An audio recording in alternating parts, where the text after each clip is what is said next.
Thanks a lot for having me here. I will give an introduction to adapted optimal transport, and I also want to present a version of Brenier's theorem for adapted optimal transport. Even though this is not easy with the microphone, please ask questions also during the talk. Yeah. So the history of optimal transport, which we have heard already today in two beautiful talks, is there is the transport problems of Gaspar-Monge, and then the Kantorowicz formulation, which is much more tractable. But I still think optimal transport as the field that we know today only starts in the 1990s with Brenier's theorem. Yeah, so really before that, it was more maybe a sub area of optimization and maybe interesting in parts of the economic literature. But I think really starting with Brenier's theorem, it branches all out in all these amazing directions. Yeah. So whenever you study whatever version of the transport problem, you certainly want to try to prove a Brenner theorem there. Yeah. So specifically, there is many known extensions and versions and refinements of Brenier's theorem in different versions of the optimal transport problem.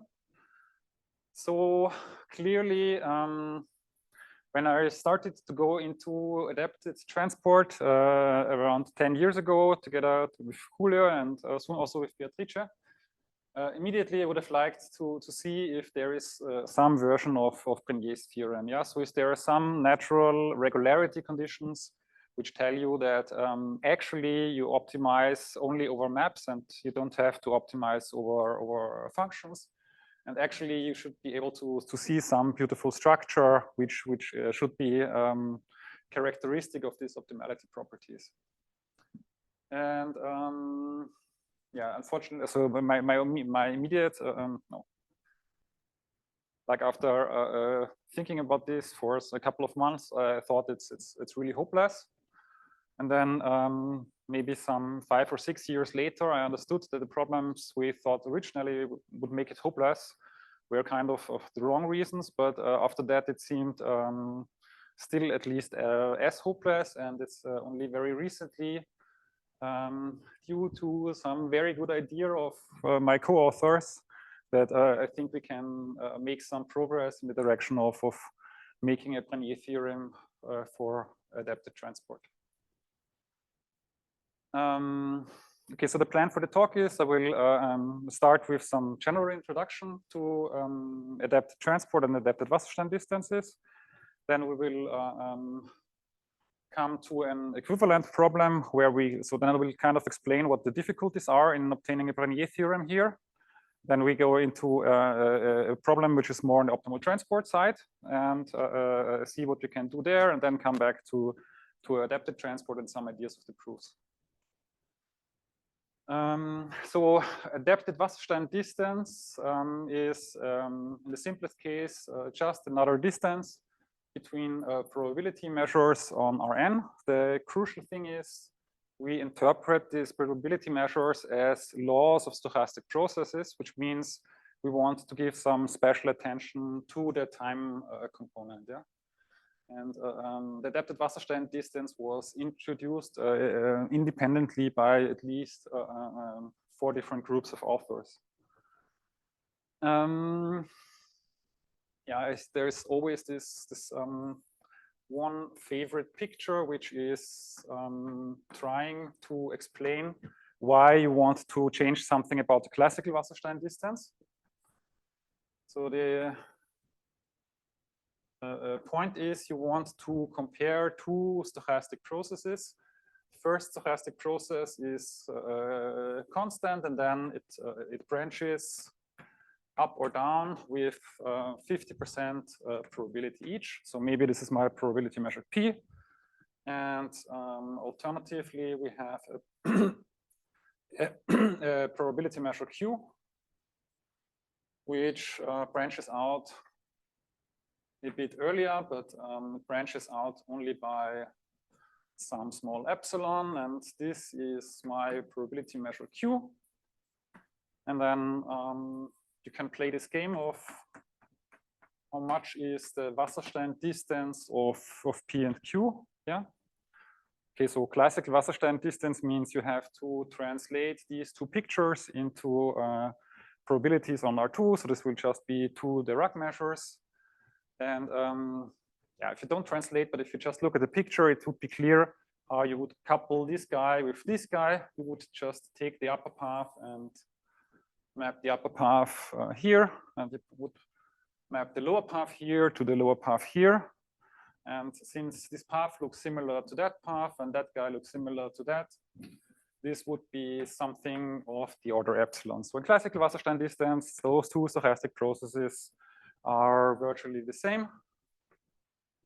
And on the other hand, stochastically, they are quite different, yeah? So from the process perspective,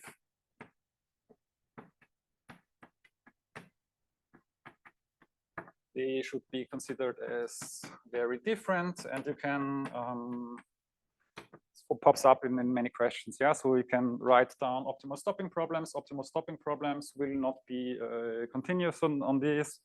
Yeah, I mean, similarly, this guy is a martingale and this guy is completely deterministic. Yeah? If you would use them as toy models in mathematical finance, then this is a perfectly fine model. Here you have arbitrage and so on. Yeah.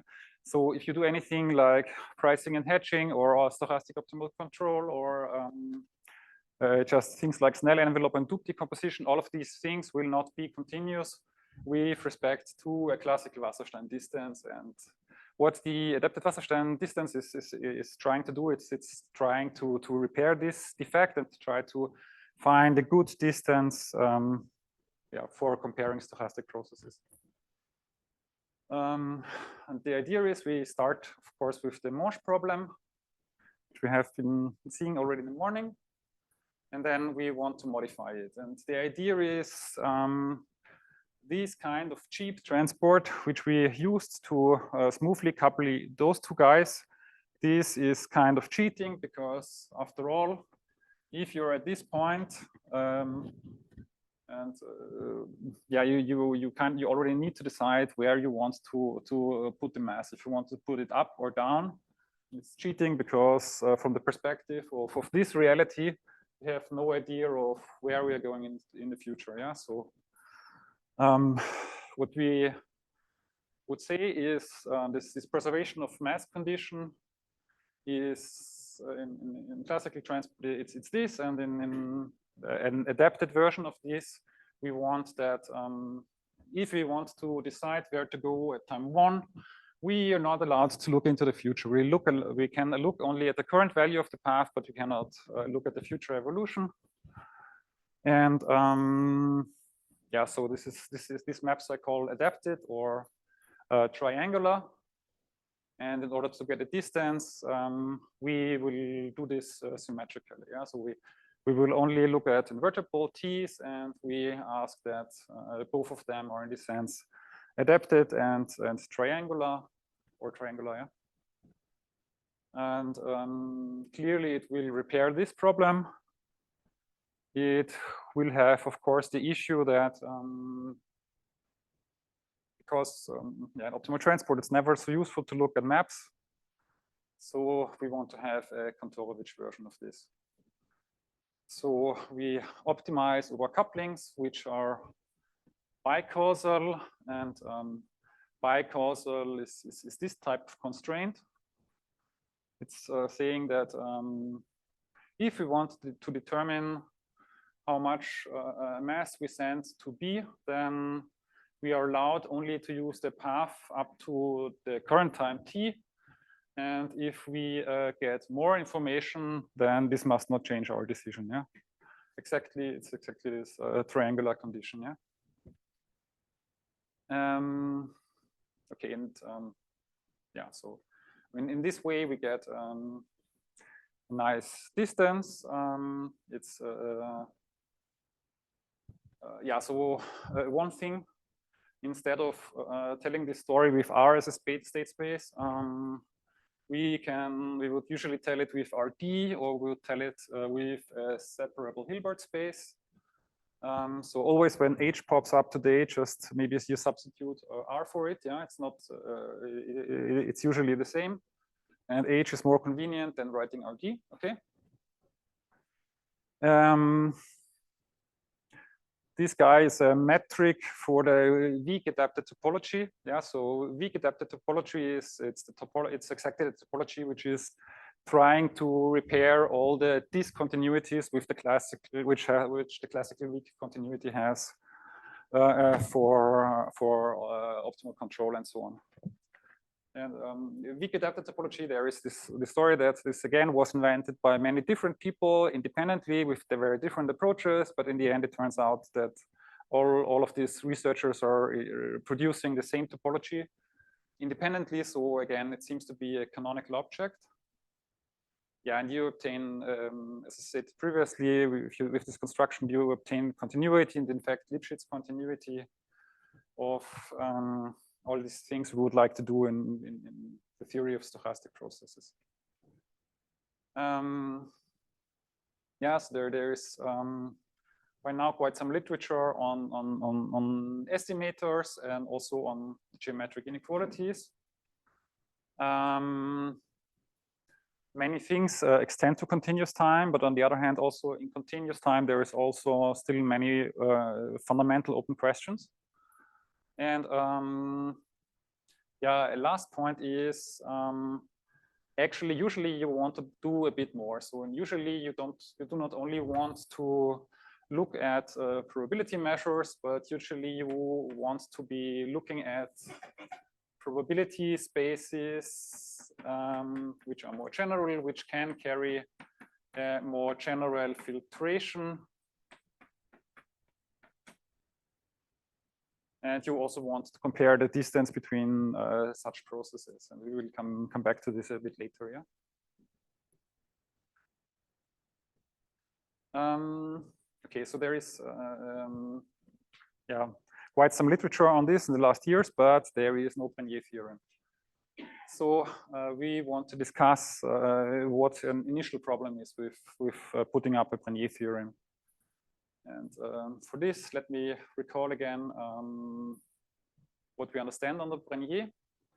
So we work on a separable Hilbert space. The finite dimensional case, then we would just consider the Beiglboeck measure as a natural reference measure. In the separable case, you can use instead of a non-degenerate Gaussian. Yeah? Brenier's theorem is telling us that, first of all, if we are starting in a measure which is absolutely continuous with respect to this beautiful reference measure, then there exists a unique optimizer and it's given by a map. And the second part is this structural characterization, which says optimality if and only if your map is the gradient of some convex function. And the first problem with trying to find a Brenier theorem for adapted Wasserstein distance is it's just not true. Yeah. And to explain why it's not true, we look at the case of real line as a state space and two time steps. And in this case, or in general, there is a dynamic programming principle which allows you to write the Wasserstein distance between two probabilities in terms of their kernels. Yeah, so you have a minimization problem where in the outer minimization you integrate over couplings between the first marginals, and then in between you have a cost which has one term which is an initial difference, and then you have a second term which depends on the disintegration of those two measures. And okay, so this gives you an inner cost function, which I write here, denote here Cx1y1. And this Cx1y1, this very much depends on the disintegrations of those two measures. Yeah, so by choosing these disintegrations of the measures, you can fabricate whatever kind of cost function at this level. Yeah. So you have, of course, it cannot be extremely rough, but otherwise you have no structural restrictions on what your cost function will look like. And yeah, if the cost function is arbitrary, then you can never expect that you get existence of Marsh optimizers or anything about the structure. Yeah, so it's easy. So using this observation, it's easy to build probabilities which are absolutely continuous, compactly convex supported, whatever regularity you want. You still don't get the existence of a Marsh coupling, and the reason is really that the Lebesgue measure does not have the two-dimensional Lebesgue measure has no particular structure with respect to this adapted Wasserstein distance. Yeah, so this is, I think this was our initial observations that, okay, there is really no point in thinking about Bernier theorems because what can you do at this stage? Yeah.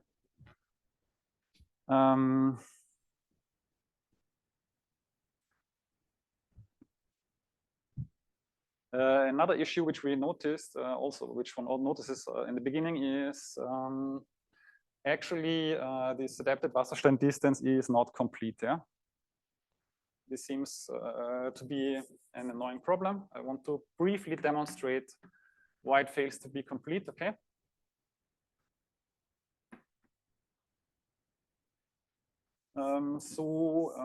In this situation, yeah, as I say, Pn is a probability measure which, yeah, just has here distance 1/n.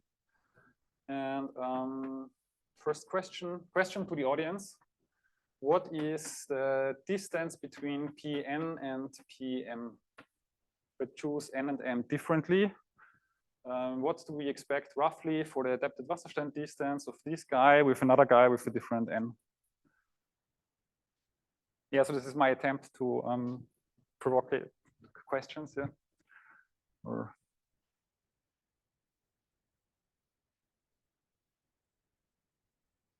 yeah, so I don't know. Yeah, so it's something of yeah.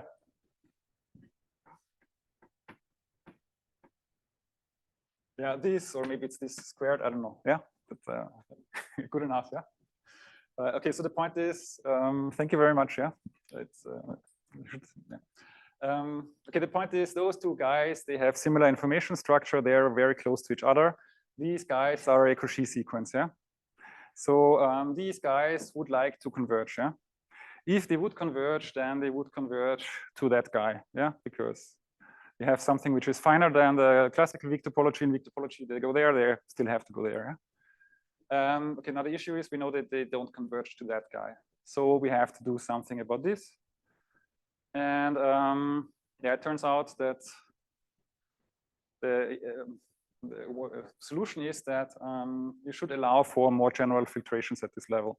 You should allow for a filtration which tells you whether at this stage you have information about the future or not.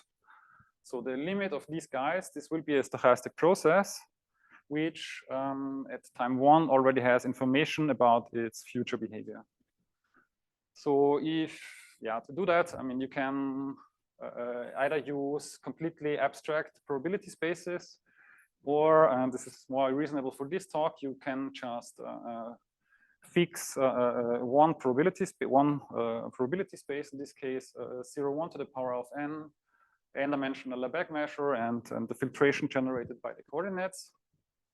And then you can define adapted Wasserstein distance between processes on this guy. Yeah, and this here is a formula which you don't want to digest. It's just a natural extension of some bicausal Wasserstein distance to general processes. Yeah. I mean, if you do this, then you generate some redundancy, which means if the distance between two guys is 0, then you want to say that they are the same object.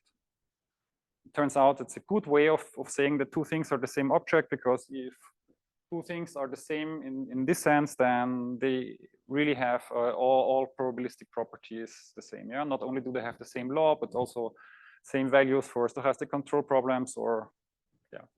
So whatever question you can ask about processes, if they have distance 0, then you will get the same answer. Yeah.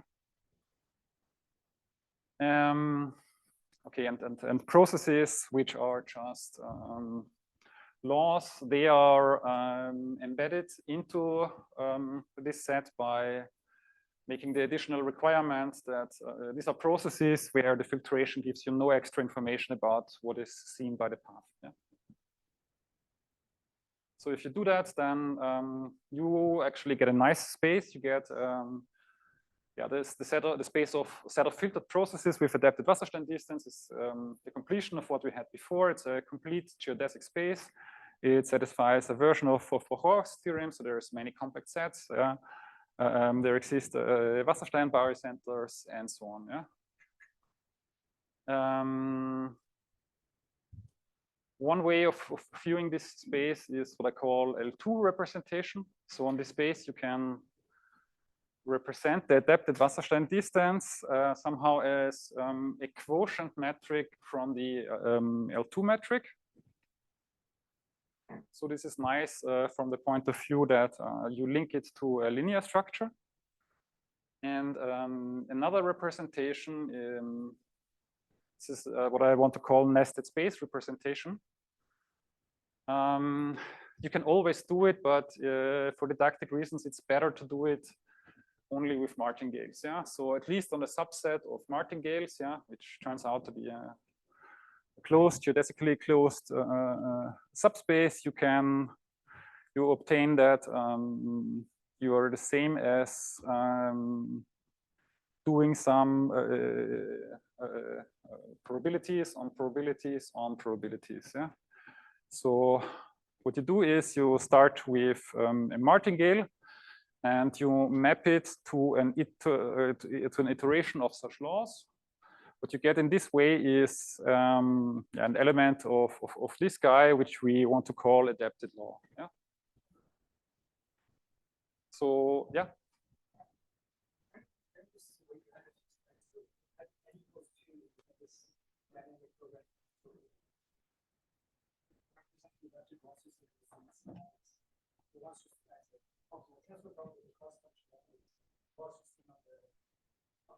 Mm-hmm.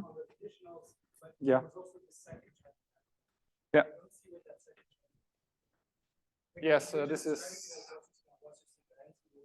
Yeah, great comment. Okay, so the second term is the reason I want to do this with martingales. With martingales, this second term will not be there. If you're not working with a martingale, then this iteration becomes more complicated, and you have something. This extra term will generate an extra R here, and then you have an extra P here, and then you have an extra R here. Okay. So the second term would result in a more complicated iteration. Yeah. If we work with martingales, yeah, we can ignore this. Yeah. But so this is mainly notation. Okay.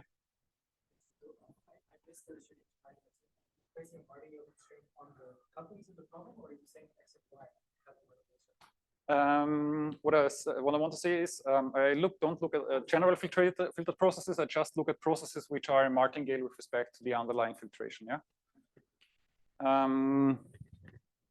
Yeah. So so in any case, so I think the nested space representation. Okay. So I don't know. So the only thing, so I gave this talk once before, and the only thing I changed was I started to get rid of some of the martingale cheating, and I thought now I will be fine, but apparently it's still. Okay, so generally you can do all the same things. It's just that I want to make notation a bit less confusing, and this is the reason we go there. Yeah.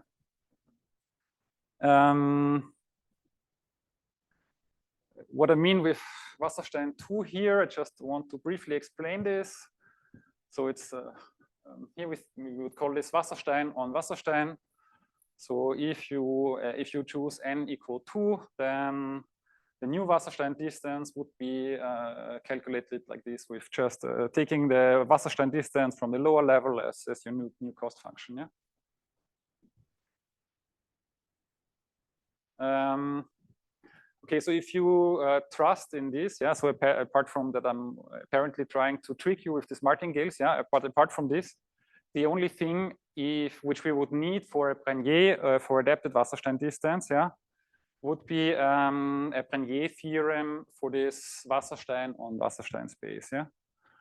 Okay, so this was this insight a couple of years ago that actually the problem which I mentioned in the beginning is not such a severe problem. It's just that we have been looking at it in the wrong way. If you look in the right way, if you use the complete space, which you in any case always should do, then you just need to understand what the Brenier theorem is here. Yeah. Okay, so I want to talk a bit about what is known about the direction of Brenier theorems for this iterated Wasserstein on Wasserstein space. Yeah. Okay, so of course, yeah, the Wasserstein space has been studied a lot since the initial works of Robert and of Otto. Yeah, certainly from Licini, it is known that if you start with some Polish geodesic space and then you go to the Wasserstein space on it, then you again get a Polish geodesic space. And of course, in this result, you can iterate this. So if you have this n-fold iteration, you will always end up with a Polish geodesic space. Yeah, so this part is nice. Issue is, and it's a big issue, what is a good reference measure on this set? Yeah. So there is many prominent people who independently ask this question, suggest good reference measures on the space of probability measures. Yeah. And it's not easy to come up with any reasonable answer. And maybe the best available answer is by Dello Schiavo, who is considering compact manifolds with boundary, and then he has conditions which probability has to satisfy in order to get something like a Rademacher theorem. Yeah, so I mean, Rademacher will tell you that you can differentiate, differentiate Lipschitz function almost everywhere, and you would like to have something like this. And yeah, under some conditions, he achieves this. And then this is used by Imami and Paz to show that if you have such a probability which satisfies the Rademacher property, and in addition, it is supported by absolutely continuous probabilities on the lower level, then you get transport regularity. Transport regularity means yeah, just what we want. You can transport everywhere with a Manche map. Okay, so it and so if you know that you have one transport regular measure which has full support, then automatically the set of all transport regular measures with will be dense. Yeah, so this is in principle useful. The problem is that it's really hard to give concrete to find examples or to show that examples exist which satisfy these conditions. Yeah. So in the end, we know. Okay, and I mean this is to the best of my knowledge. Yeah. So as far as I understand, coming up with a probability that satisfies this condition works only if you work on the circle. And yeah, so in particular, this means that you're left with the one-dimensional case here for our applications. And I mean, if you want to do P on P, then yeah, I mean, it immediately gets much more complicated. Yeah. So I mean, at this stage, so I mean, this was before the work of Imami Paz. We just knew the work of Dello Schiavo, and we thought, okay. It seems that this is really very hopeless to go into this direction because, yeah, we are so far away from what we would actually need to apply to our situation. Yeah. Yeah, but luckily, due to an idea of my co-authors, which I appreciate really a lot, we can go beyond this in the case of a linear underlying space. Yeah. So. Specifically, what we obtain is if you start with a separable Hilbert space, then there exists a full support probability on the n-fold probability measures, which is transport regular. And actually, in this theorem, it's important that you can do it for a separable Hilbert space, because this proceeds in some induction, which will work only if you manage to do the infinite dimensional case at the base level.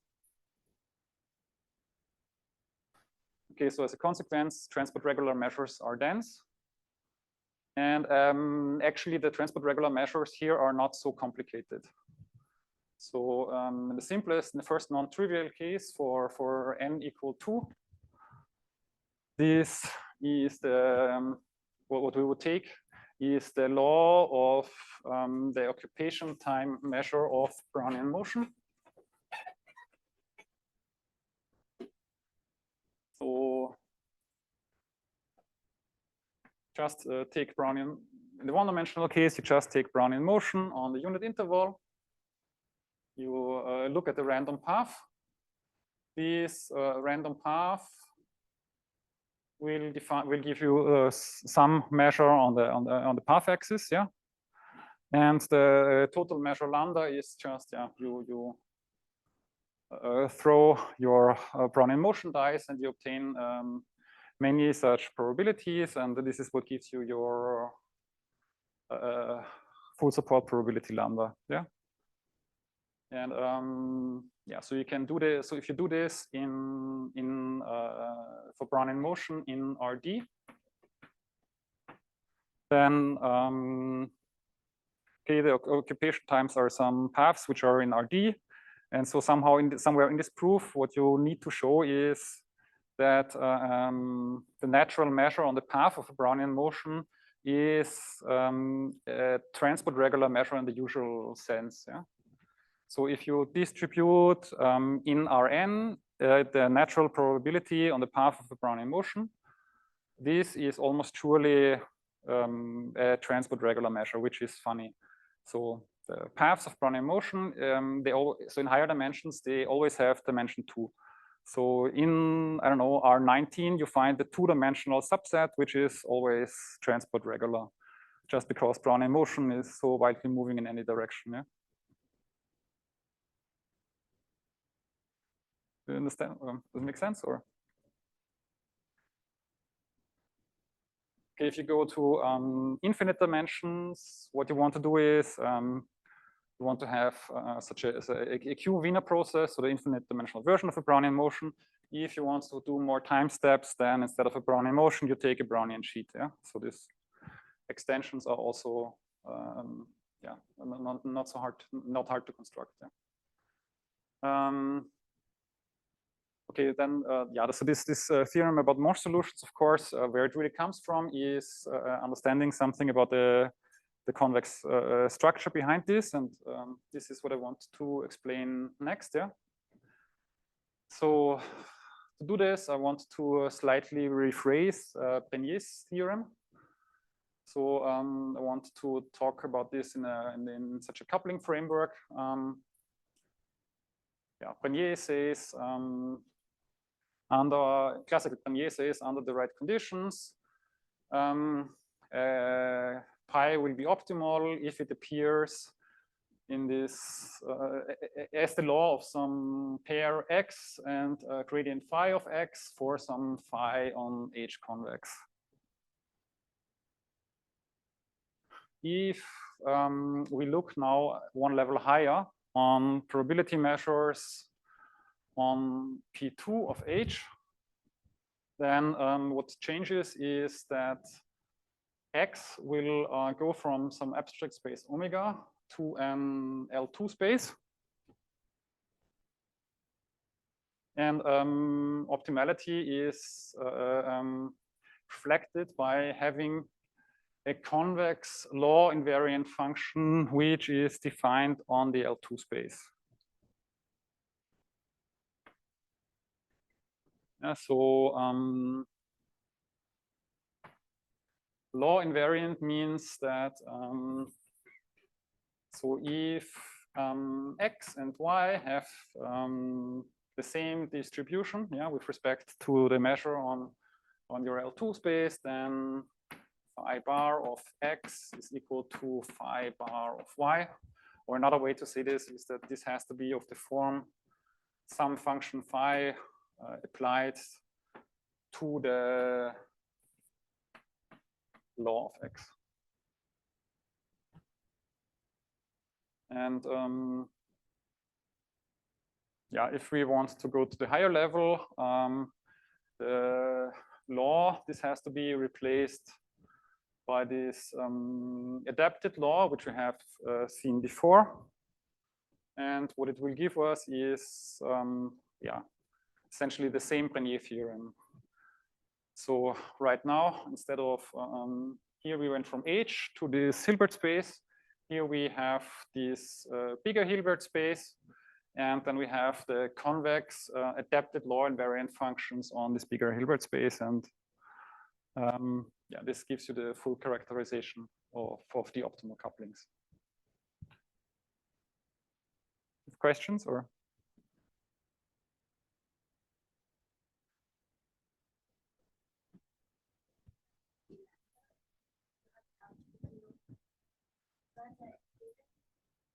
The little lambda is always the, so small lambda is always just a Lebesgue measure. Yeah, and instead of Lebesgue measure, you can I mean, this has, I mean, yeah, this always has to be just whatever standard Borel space, yeah, of course.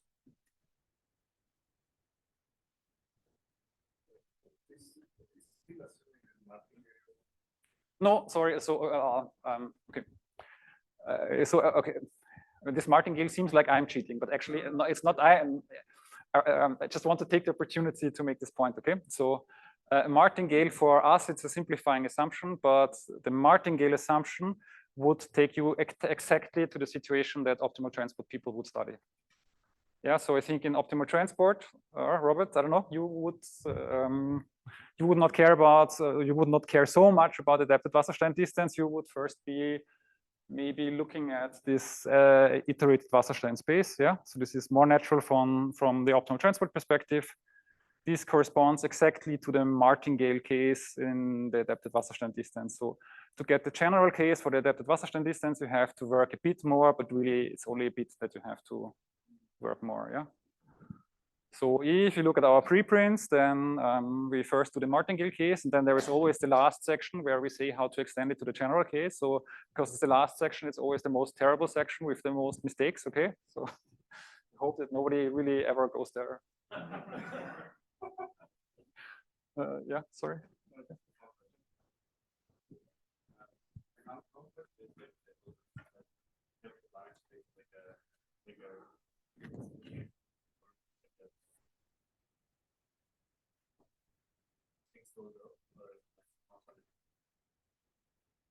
Yeah, so the problem is, so I mean, of course, so Gudmund always wants to go there and wants to do this, yeah, and immediately wants to do this. I mean, can't we do this with manifolds? I have a visitor, I want to ask him this because, yeah, so so I'm not so optimistic, yeah, but okay, that's not true. So I think that somebody who is really skilled in functional analysis will do this certainly in much higher generality, yeah, and I mean, certainly this having p equal 2 is certainly not important and so on, yeah. No, I think it's not that essential, yeah. But right now, the essential thing is to keep Gudi from Gudmund from proving this. Instead, he should finish this paper. Yeah.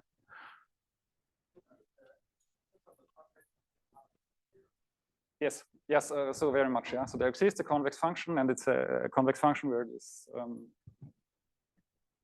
yeah, subgradient always has just one point. Yeah, and sorry, you also had a.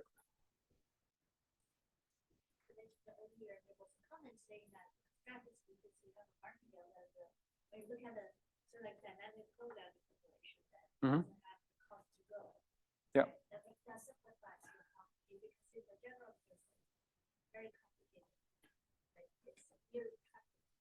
But we have this general case on the next slide, okay? Yeah, okay, so the first result is hiding this completely, yeah? The first result is just talking about existence of maps. Yeah, so this is going back to the formulation where you don't complete anything. And what you obtain here is a funny result, I think, that for most P and Q, everything will be completely fine in the sense that there exists a bijection which is in both directions triangular, and it's a unique optimizer. The thing is, most here means most in the topological bare category sense. Yeah, so for dense G delta sets of P and Qs, you will get this existence of bi-triangular mappings. Yeah. Okay, behind this is, so I mean this dense G delta, and so all of this comes from yeah, some general results which will tell you that things where you're P and Q where you transport regular, these form a G delta set, and once you show denseness, you get this, and on top of it, the probability measures where the filtration does not know more, they are a dense G delta subset of all general processes, it turns out, yeah. And then the sections of dense G delta or dense G delta, and somehow this is where this comes from. What's actually behind this is another result, which is combining Brenier again in the coupling formulation with looking at a more complicated L2 space. Yeah, and this more complicated L2 space, this is L2 adapted. What this means is you look at these processes which have this condition that that xt is measurable with respect to ft generated by the coordinate projections. On this space, we have this quotient representation, and the Brenier theorem you obtain then is you have a phi, which is a convex function, essentially on this L2 space of processes, but with one time step less. Yeah.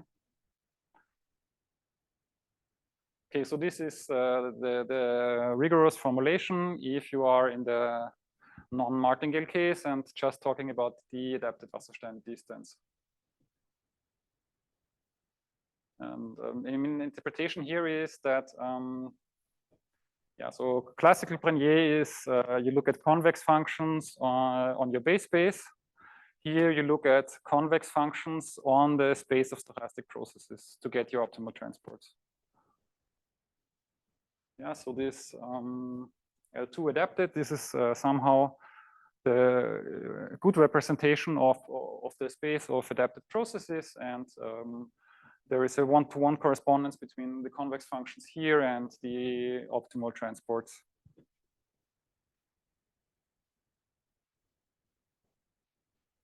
Okay, and then yeah, finally, I want to talk a bit about what is going on in the proof. Okay, and okay, what's extremely important, what I should not forget is, I mean, all of this is independent at the same time as work of Pinzi and Savary, yeah, who, I mean, they consider only the two-step case because, yeah, they come from very different direction of applications, but yeah.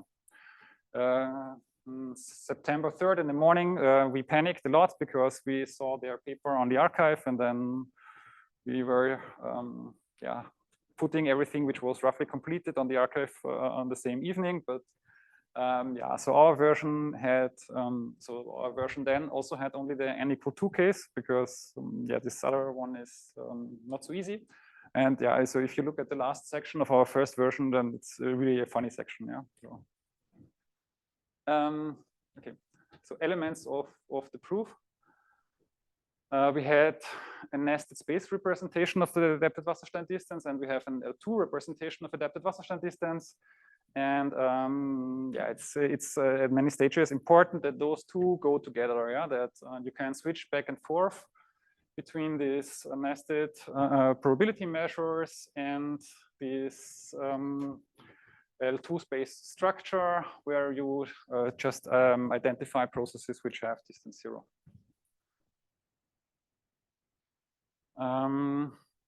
The second step, it's just for convenience of notation, but it's a very useful convenience, is instead of talking about Wasserstein distances, this problem gets much easier already in the classical Bernier case if you talk about something which is sometimes called max covariance. Yeah? So you maximize the correlation instead of minimizing the distance. And of course, you can also do this at every level.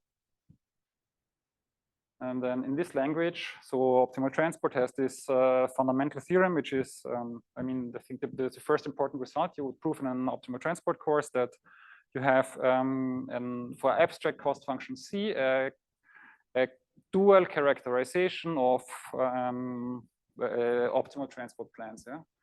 And what's crucial for this is, so for a general cost function C, you have a notion of C conjugation, which tells you how to, given that you have one dual candidate, you can construct the best second candidate. Yeah. And okay, so you would call a function. Okay, so this is giving me a notion of MC conjugation, and then you would call a function MC convex if it's invariant under doing this twice, and you get a notion of MC subgradient. Yeah, so all of this is immediate. So it's just a special case of the fundamental theorem of optimal transport. From this, you don't get that much because still it's abstract. But the crucial fact is you can interpret this conjugation through the Lyon's lift, yeah, which we have seen already today in the morning. Yeah, so it's also what I wrote here. Yeah, that if given some function on the probability measures, we can lift it to the L2 space where we have a linear structure. And it turns out this MC conjugation here is the same as the convex conjugation on the linear space. Yeah, and I mean, okay, this already looks so much like a convex conjugation if you think that this is an inner product, and yeah, it's really a most natural thing to do. And you can also do this after n-fold iteration. Yeah? And after n-fold iteration, you still get that conjugation here and conjugation here fit together, but for many purposes, conjugation here is just much easier to understand, and you also have correspondence of the corresponding subgradients, and the fact that on the linear space we can understand them much better is then driving our result. Okay, thank you very much for your attention.